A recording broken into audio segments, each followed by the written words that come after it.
apa yang disampaikan oleh Kapolres tersebut tentunya terlalu cepat mengambil kesimpulan dan kemudian didapati bahwa Kapolres datang terlambat pada saat ke TKP. Kapolri Jenderal Listio Sigit Prabowo mengungkap 2 kesalahan Kombes Budi Herdi Susianto, mantan Kapolres Jaksel di kasus Brigadir J. Atas kesalahannya tersebut, Kombes Budi dinonaktifkan dari Kapolres Jaksel dan kini menjalani penahanan di tempat khusus.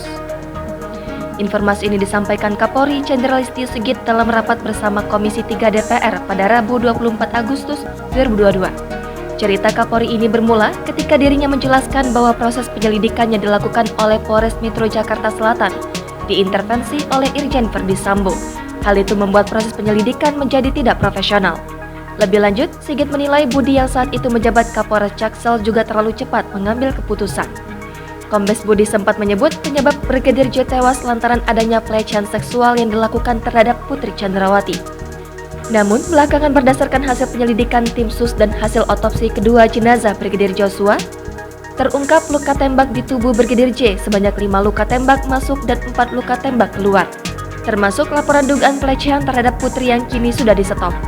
Hal itu lantaran Putri Chandrawati tak terbukti mendapatkan tindakan pelecehan. Tak hanya cepat menyimpulkan, terungkap celah lain yang dilakukan Kombes Budi. Seiring berjalannya kasus ini, yang kemudian ditarik ke Baris Krim Polri, Kombes Budi juga terlambat datang ke TKP. Atas hal tersebut, Kombes Budi akhirnya dinonaktifkan dari jabatannya sebagai Kapolres Metro Jakarta Selatan. Penonaktifan Budi tertuang dalam surat perintah Kapolda Metro Jaya tanggal 21 Juli tahun 2022 tentang pelaksanaan tugas atau PLT Kapolres Metro Jakarta Selatan. Kombes Budi tampaknya legowo dengan keputusan penonaktifan dirinya tersebut. Hal itu terlihat di dalam sebuah video apel pelepasan yang digelar pada Jumat 22 Juli 2022. Pamit ke anak buah, Budi percaya apa yang dipunyainya selama ini hanyalah titipan. Budi percaya keputusan menonaktifkan dirinya sebagai Kapolres Jaksel diambil lewat pertimbangan panjang.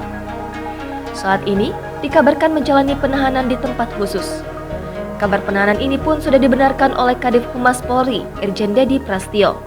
Namun tak diketahui secara detail mengenai lokasi Patsus Kombes Budi. Jangan lupa subscribe, share, komen, dan like ya!